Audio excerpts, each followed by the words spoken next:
Bueno, hoy vamos a hablar del funcionamiento y el cálculo de los paneles solares en las materias centrales y canalizaciones eléctricas. Primero vamos a ver el principio de funcionamiento. Como se imaginan, los paneles solares funcionan con la radiación solar. La radiación solar la podemos ver en esta imagen representada por estas flechas, donde vemos que parte de la radiación llega a la Tierra y también es reflejada, otra parte es absorbida y una parte también es reflejada en la atmósfera.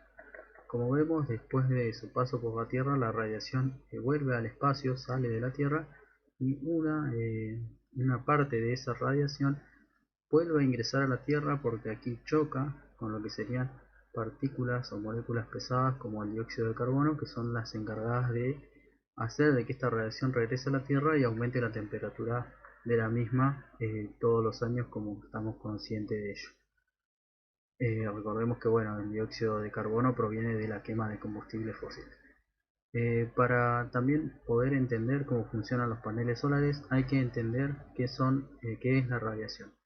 La radiación que emite el Sol son partículas denominadas fotones, una partícula que tiene una característica muy particular, digamos, valga la redundancia, es que tiene una dualidad o un comportamiento dual. Se comporta como partícula, esta radiación se comporta como partícula y a la vez se comporta como onda.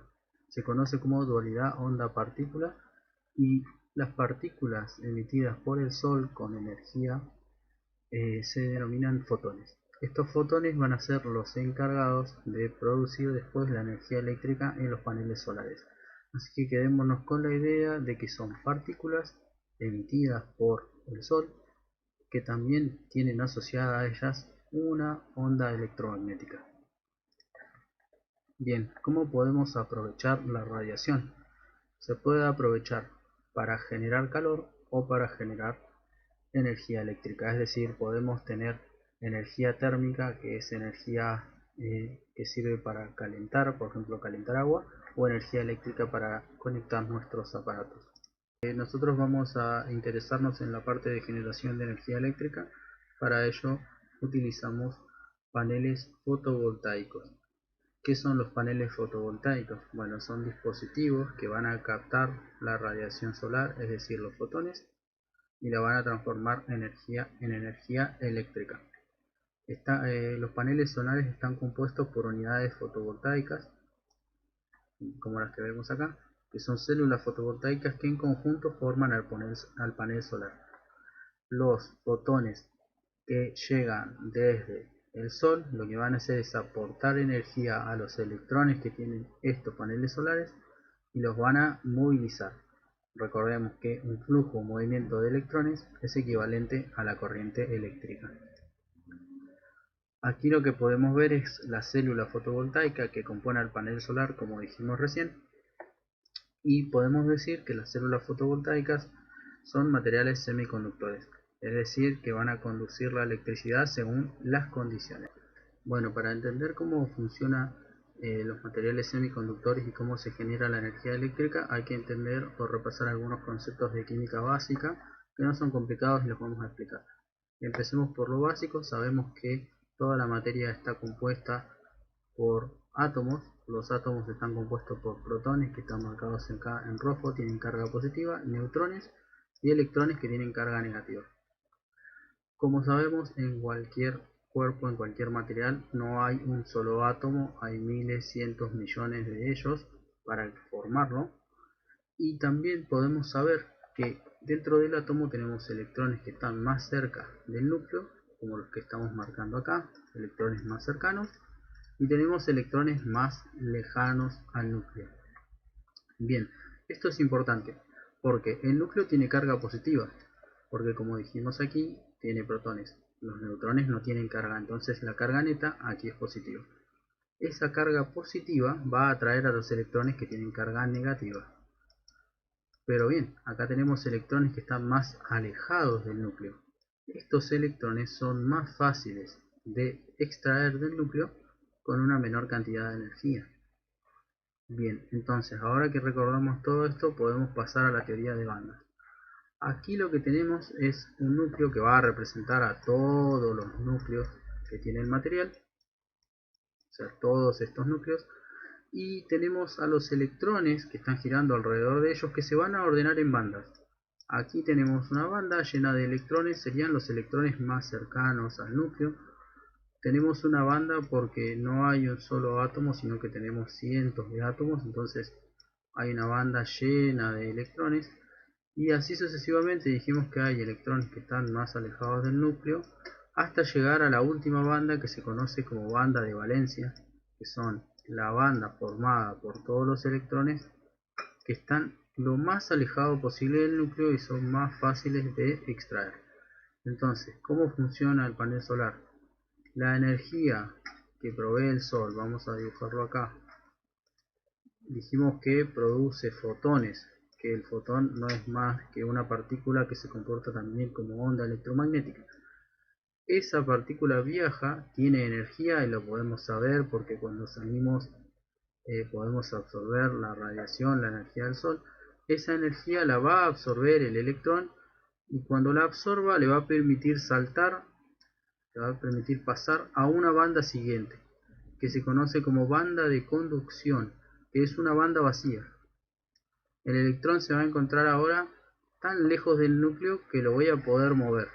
Entonces, ¿qué hago? Con una batería, por ejemplo, con una pila o una batería, produzco una diferencia de potencial. Una diferencia de potencial no es más que esto, una carga negativa y una positiva. ¿Y qué le va a pasar al electrón que ahora está tan lejos del núcleo? Se va a mover. Se va a mover en la dirección del polo positivo de esa diferencia de potencial delta B.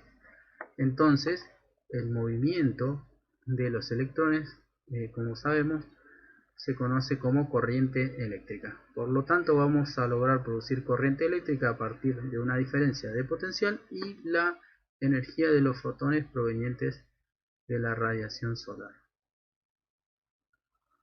Bien, como habíamos dicho, ahora que ya entendimos cómo funciona en la producción de energía, vamos a hablar de los semiconductores. Los semiconductores tienen una diferencia esencial, que los electrones requieren poca energía para liberarse de los átomos. Como habíamos visto en la diapositiva anterior, yo necesito energía para que el electrón salte, quede libre y se convierta en corriente eléctrica. Entonces acá, en los semiconductores, los electrones requieren poca energía. Y a su vez también, cada vez que un electrón pasa de la banda de valencia a la banda de conducción, va a dejar huecos y esos huecos también me van a servir para la producción de energía eléctrica. Veámoslo acá. Esto, por ejemplo, es una red. Estos son los núcleos. Recordemos que los núcleos que componen al material están unidos entre sí a través de los electrones de valencia. Los electrones de valencia son los electrones de la última capa, es decir, aquí los más alejados son los que permiten que los núcleos se mantengan unidos. Cuando yo le aporto energía a un electrón que estaba aquí inicialmente, gracias a la influencia de un fotón, el electrón salta, pasa a la banda de conducción y se mueve gracias a una diferencia de potencial. Deja un hueco aquí. Ese hueco puede ser ocupado por otro electrón. Entonces, como vemos acá, también tenemos movimiento de electrones. Este electrón que estaba del núcleo vecino puede saltar aquí, absorber otro fotón y saltar a la banda de conducción y ser energía eléctrica. Y acá también produce lo mismo. Otro electrón que está aquí va a realizar este recorrido, va a saltar desde su posición a este hueco. Y entonces tenemos lo que se conoce como conducción debido a electrones y a huecos. Bueno, acá tenemos algunos ejemplos de semiconductores. Puede ser el boro, el silicio, fósforo, azufre, germanio, etcétera. Tenemos una banda o amplio abanico de posibilidades. Bien, también tenemos otro tipo de semiconductores que se logran a partir de impurificar a unos primeros. ¿A qué me refiero con esto? Tengo un semiconductor y lo impurifico, le agrego impurezas y de esa manera mejoro la producción de electrones y con ello la corriente eléctrica. El primer tipo de semiconductor de estos que estamos hablando es los tipo N. Y las impurezas que le vamos a agregar van a ser de la siguiente manera. Primero que nada vamos a mostrar acá, lo que tenemos es una red de semiconductor de silicio. El silicio tiene valencia 4, es decir, tiene 4 electrones en su capa más externa, en su capa de valencia. Bien, entonces este silicio está unido a este otro silicio. Este otro silicio tiene estos 4 electrones, este y este. Este silicio está unido por medio de este electrón de valencia. Entonces todos los silicios tienen 4 electrones de valencia y de esa manera forman la red de átomos y forman al material silicio como semiconductor. Esto pueden chequear en la tabla periódica de los elementos la valencia del silicio y comprobarlo. Ahora, ¿qué es lo que vamos a hacer para generar un semiconductor tipo N? Bueno, vamos a quitar un silicio, aquí antes había un silicio, y vamos a agregar, por ejemplo, un fósforo. El fósforo tiene estos electrones de valencia que estoy marcando. Tiene S, S, S y S. Sin embargo, tiene valencia 5, es decir, tiene un electrón más. Por lo tanto, ese electrón que queda suelto queda aquí apartado. Y es mucho más fácil de excitar por un fotón. Yo agrego un fotón, lo excito y lo paso de la banda de valencia a una banda de conducción. De esa manera yo necesito mucho menos energía. Este electrón, al estar suelto, veremos la diferencia con estos otros dos. Estos dos están juntos, están apareados entre sí, entonces es más difícil sacarlos. En cambio, este electrón que está suelto es mucho más fácil y requiere menos energía. De esta manera, con menos energía ya comienzo la generación de energía eléctrica y logré la impurificación. Ahora bien, sigamos. Otro tipo de dopaje que le podemos hacer a un semiconductor es un dopaje tipo P o positivo. Lo que hacemos otra vez es, tenemos como ejemplo siempre de material semiconductor al silicio. Quitamos un átomo de silicio y agregamos uno de boro en este caso. El boro tiene valencia 3. Acá tenemos 1, 2, 3 electrones de valencia. No tiene 4 como el silicio tiene 4 como habíamos marcado anteriormente. Entonces, ¿qué pasa? Acá va a quedar un hueco. Ese hueco lo va a aprovechar otro electrón del silicio, va a saltar a ese hueco, va a dejar un nuevo hueco haciendo que otro electrón cercano salte y tenemos conducción de energía eléctrica por huecos. Entonces también con muy poca energía proveniente de un fotón, recordemos que los fotones provienen de la radiación solar, con muy poca energía voy a lograr el movimiento de electrones por medio de huecos. Esta configuración, entonces repasemos, es tipo P. Acá tenemos un ejemplo de los materiales tipo P más comunes: aluminio, indio, galio. Tenemos conducción por huecos. Bien, ahora que entendimos ya todo lo que son los semiconductores, los tipo P, los tipos N y demás, lo que vamos a hacer ahora es armar la célula fotovoltaica. La célula fotovoltaica se logra a partir de la unión de un semiconductor tipo N más un semiconductor tipo P. Unimos estos dos semiconductores, formamos la unión NP, quizás algunos la recordarán de electrónica, y lo que vamos a tener es un terminal positivo y este negativo. Tenemos los dos terminales y formamos la célula fotovoltaica. Bueno, acá estarían los terminales de este lado, perdón. Y como vemos, vamos a poder alimentar una carga, como por ejemplo un foco en este caso. Los fotones van a ser los encargados, como ya explicamos anteriormente, de mover las cargas para lograr eso. Y bueno, repetir, aunque sea repetitivo, que el movimiento de electrones, el flujo de electrones, es corriente eléctrica, ¿bien? Bueno, ¿qué es lo que podemos hacer? Bueno, una vez que formamos los paneles solares, podemos conectarlos de diferentes maneras. Una de las maneras es conectarlos en serie. Yo acá tengo un panel solar, tiene su terminal positivo, su terminal negativo. Tengo otro panel solar, a este le vamos a poner 1, a este 2, a este 3. A los 3 los vamos a conectar en serie. Entonces, ¿qué hago? Del terminal negativo del primer del primer panel lo conecto con el terminal positivo del segundo. Y así sucesivamente. El terminal negativo del segundo panel lo conecto en serie con el terminal positivo del tercer panel. Finalmente, si son en este caso 3, podría agregar todos los que yo quisiera. Finalmente, el terminal que me quedó del último panel, el 3, y el terminal del primer panel, el 1, lo saco hacia afuera y aquí tendría los dos terminales a los cuales yo puedo conectar, por ejemplo, una carga cualquiera como la iluminación de una casa, por ejemplo. Bien, de esa manera logro conectar paneles en serie. ¿Y cuál es la ventaja? Bueno, lo que podemos ver es que si este panel tenía 12 volt, generaba 12 volt, voy a poder sumar los voltajes y también voy a poder sumar las potencias. Bien, entonces yo tenía 12 volt por 3, me va a dar 36 volt. Tenía 200 watts, me van a dar 600 watts. Algo importante de remarcar de lo que no dije anteriormente es que la energía que se genera en un panel solar es energía de corriente del tipo continuo. Es corriente continua porque todas las cargas de electrones van hacia un lado y no están oscilando. Bien, entonces es continua. Después vamos a ver que se puede transformar en alterna con un conversor.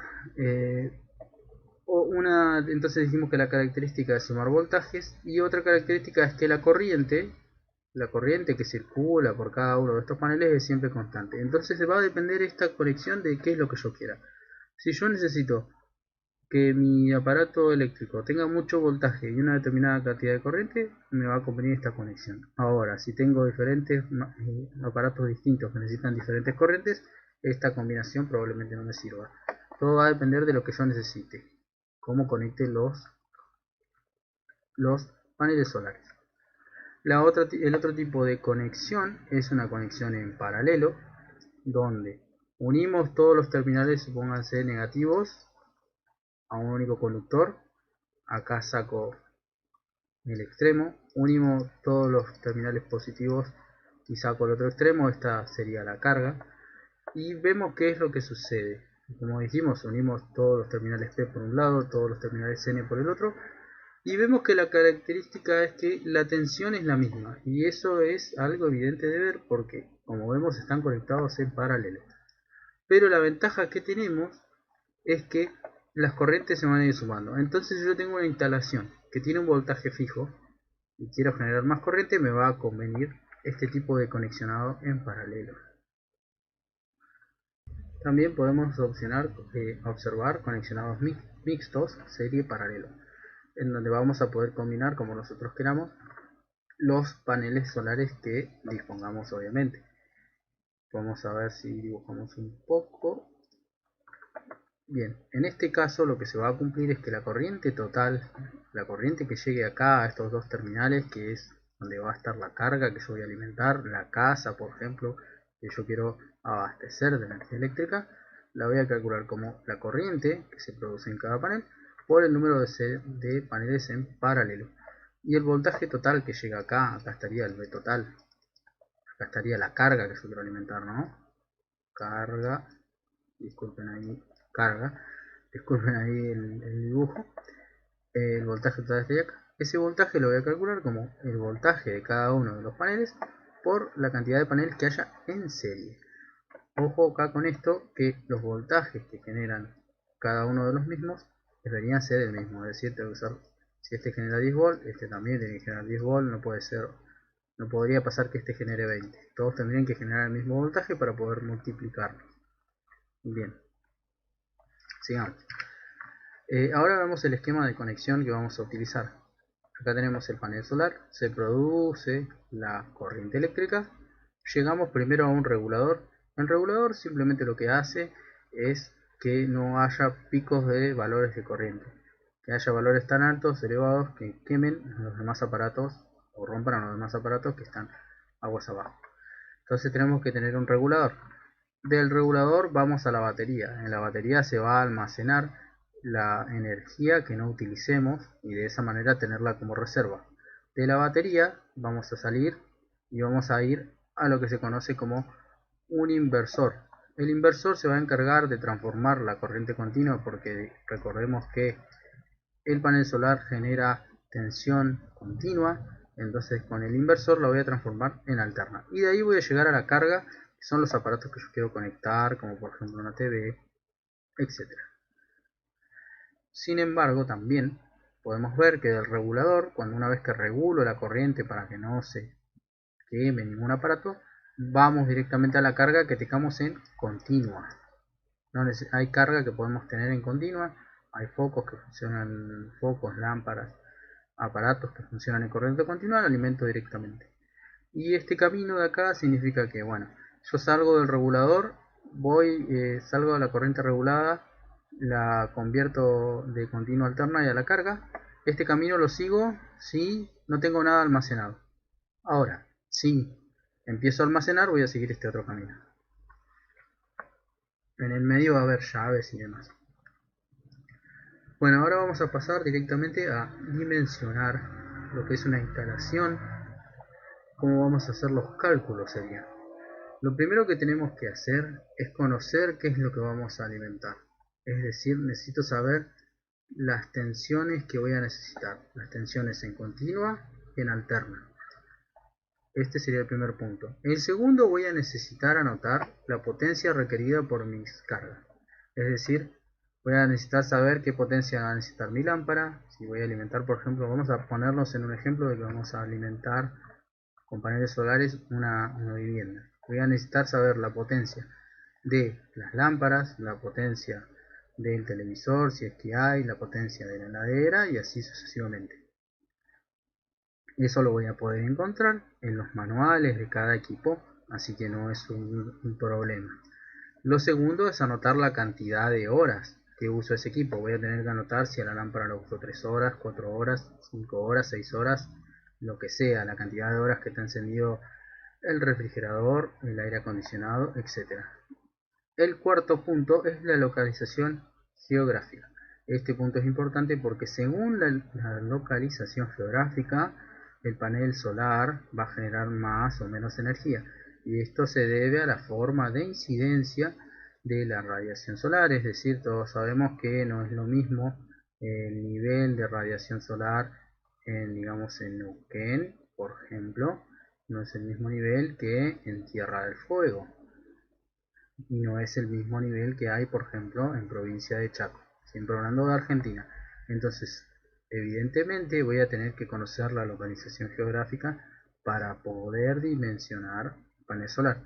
El último punto que voy a necesitar es también la autonomía provista, es decir, cuántos días de autonomía va a tener mi sistema sin que haya radiación solar. Es decir, supongamos que mi sistema funciona bien por un tiempo y después tengo un montón de días lluviosos, nublados, donde se genera muy poca energía. Entonces voy a tener que tener una batería que para esos días pueda utilizarla. Esa batería obviamente primero la voy a cargar con la radiación de los días anteriores. Entonces esa batería, ¿qué tamaño va a tener que tener para soportar, no sé, 5 días de días nublados? Obviamente en los días nublados se genera energía eléctrica, pero no en la misma proporción que en un día soleado. Entonces, inevitablemente voy a tener que tener una batería que permita almacenar energía en esos días soleados para que la pueda utilizar en los días nublados o de menor generación de energía. Generalmente para esta autonomía vamos a optar de 3 a 5 días si la zona es rural y si es una zona remota de 7 a 10 días de autonomía. Empecemos entonces con un ejemplo. Lo primero que tenemos que hacer entonces es anotar los aparatos que tenga mi vivienda. Vamos a dimensionar una vivienda, por ejemplo. Supongamos que tiene una lámpara de 7 watts de bajo consumo, dos lámparas de bajo consumo de 9 watts, otra lámpara de bajo consumo de 9 watts, un equipo de transmisión porque se encuentra en un lugar remoto, un equipo de transmisión, una banda que es de transmisión y de escucha, es decir, ese equipo puede usarse para transmitir o escuchar, y todos estos aparatos son de corriente continua, es decir, yo tengo que armar dos tablas, una con los aparatos de continua y otra con los aparatos de alterna. Hago lo mismo entonces para los de alterna, anoto el aparato. Para cada aparato, por ejemplo para la lámpara 1, anoto la cantidad de horas que se usa al día. Una hora, supongamos para esta, 3 horas, son dos lámparas y se usan 3 horas cada uno, y así sucesivamente. Anoto la cantidad de horas que se usa al día. El tercer punto es anotar la potencia, que como dijimos, la podemos encontrar en un manual. Acá, por ejemplo, nos da que la potencia de esta lámpara de bajo consumo de 7 watts es de 8,5 watts. Esto es porque esta es la potencia de la lámpara y acá tenemos la potencia del balasto. Se le suma una potencia adicional. Anotamos la potencia de cada aparato. Bien, hacemos lo mismo para la televisión de alterna. Y luego, en la última columna de la tabla, calculamos la energía. La energía es potencia por tiempo. Entonces, ¿qué hacemos? Multiplicamos potencia por tiempo y nos da la energía en watt hora sobre día, porque son los watt hora, la potencia que uso por hora por día de ese aparato.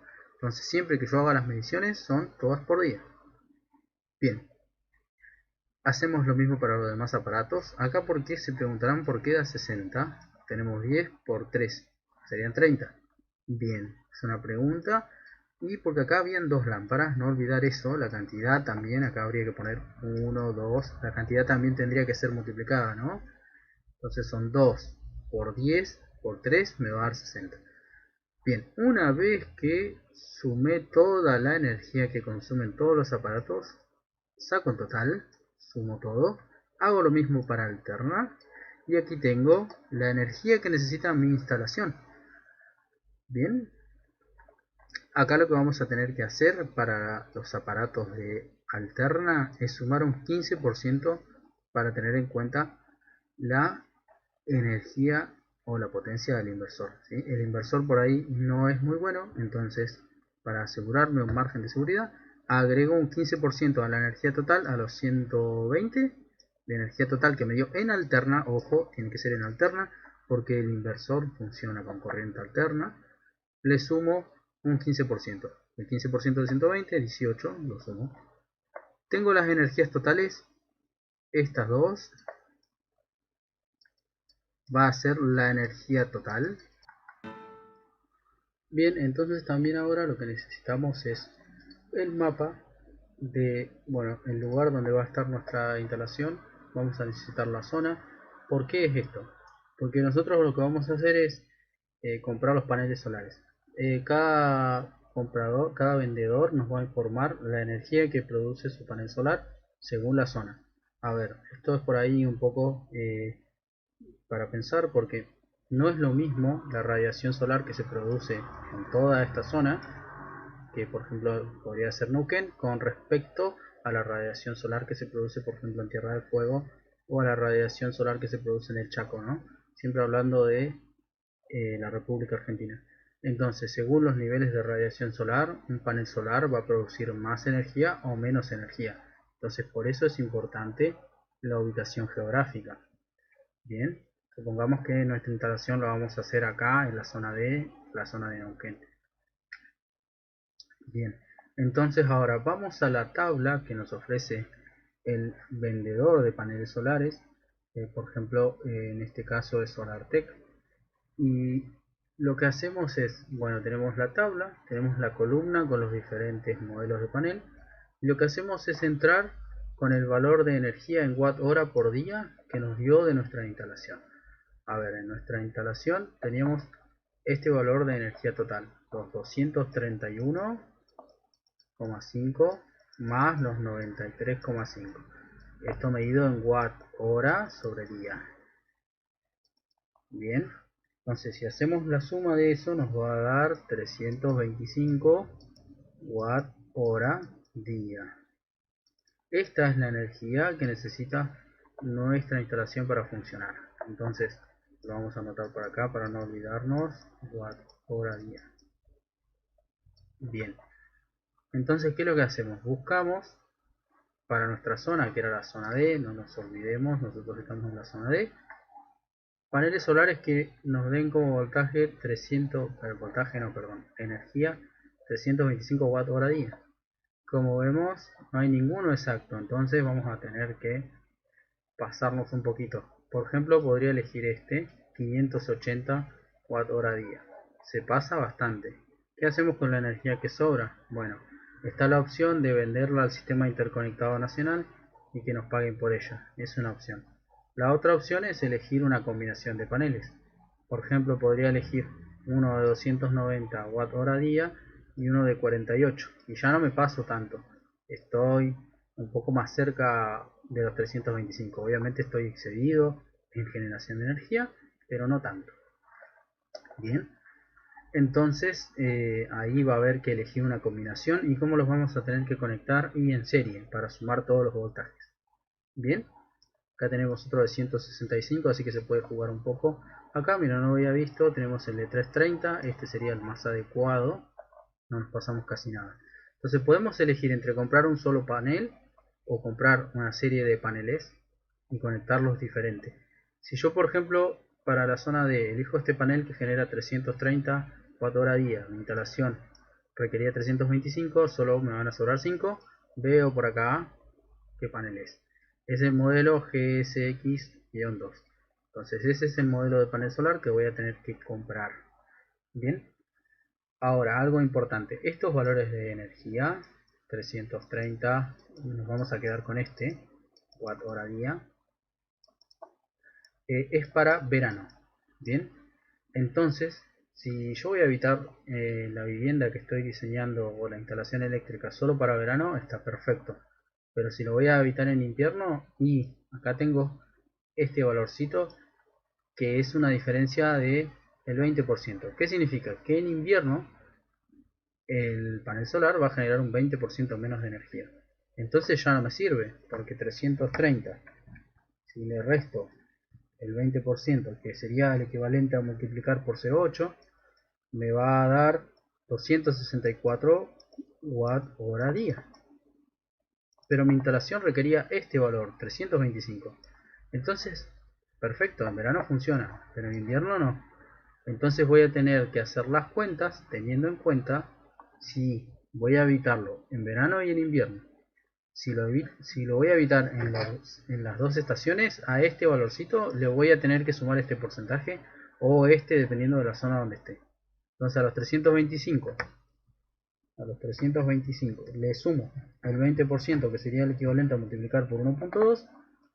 Voy a necesitar en realidad, si quiero que mi vivienda funcione todo el año, 390 watt hora día. Entonces voy a tener que buscar una combinación distinta acá, quizás uno de estos y este, o alguna combinación que nosotros o que ustedes prefieran.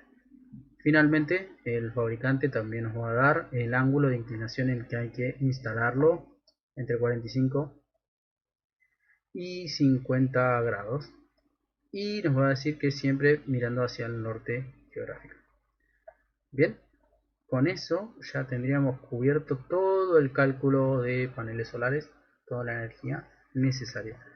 Ahora, para el inversor, y acá es un punto importante, el inversor se conecta en los aparatos de corriente alterna.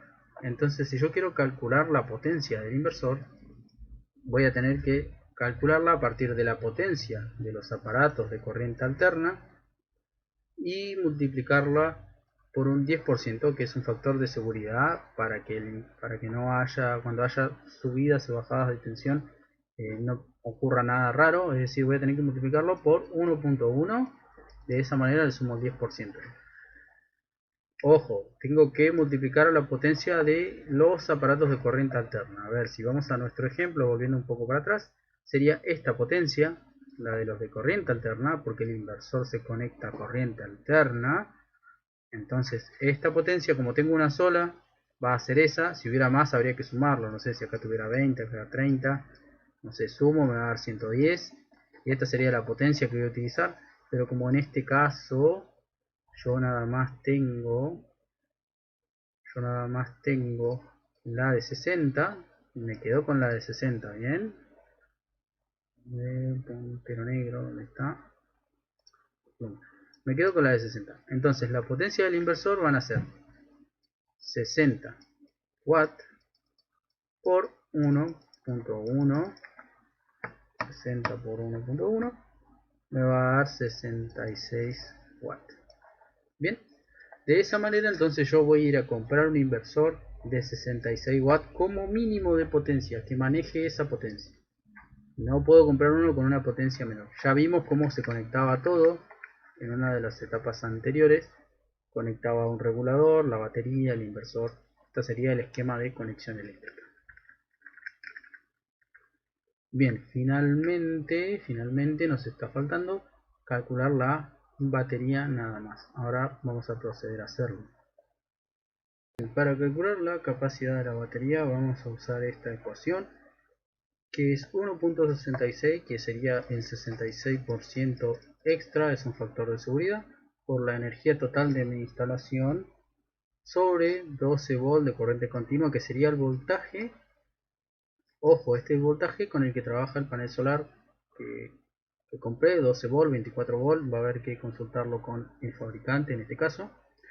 Y la autonomía, que son la cantidad de días que yo quiero que la batería me entregue energía. Si por ejemplo está tan nublado que la instalación no produce energía. Entonces para nuestro ejemplo vamos a resolverlo, sería 1,66 factor de seguridad, esto es por envejecimiento de la batería, por la energía era 390 watt hora sobre día, sobre 12 volt, 12 SC, 12 volt serían, vamos a borrar eso. El BCC es solo una aclaración, ¿no? Tengo opción en el puntero. Serían 12 volt, es solo para aclarar de que es corriente continua, pero en definitiva son 12 volt nada más. Por la autonomía, son la cantidad de días entonces que queremos que funcione en nuestro sistema sin recibir generación por el panel solar. Supongamos 7 días. Bien, entonces día con día se va a ir. Hacemos la cuenta, multiplicamos 1.66 por 390 por 7 sobre 12 y nos va a dar de capacidad 377,65 y me quedó watt por hora sobre volt. ¿Sí? Bien, el watt recordemos que potencia es voltaje por corriente. Esto se mide en watt, esto en volt por ampere. Entonces el watt es volt ampere. Podemos reemplazar ahí 377,65. En vez de poner watt ponemos volt ampere por hora sobre volt. Volt sobre volt se va y me queda ampere hora. O sea que la batería tiene que tener una capacidad de 377,65 ampere hora. Así como la unidad de medida es como la de las baterías de los celulares en miliampere hora, solamente que ahora estamos manejando valores elevados porque queremos alimentar de energía eléctrica toda una vivienda, como hicimos el cálculo recién. Entonces, bueno, esto sería todo de cómo calcular los paneles solares, cómo funcionan, cómo tengo que hacerme un listado con todos los aparatos de la casa que voy a alimentar, cuántas horas uso ese aparato, con eso calcular la energía y con esa energía irme a lo que me está ofreciendo un vendedor y chequear de que el panel solar genere esa cantidad de energía. Y ojo, tanto en verano como en invierno. Ahora también hay casos donde solo se ocupa la casa, supongamos que es una casa de verano y se ocupa solo en verano, entonces el cálculo lo haré para verano. Y a tener en cuenta que si yo moviera toda esa instalación a otra región, digamos a Buenos Aires por ejemplo, ya este cálculo hay que verificar cuánta energía está generando el panel para ver si me sirve o no. Bien, eso sería todo entonces para calcular paneles solares.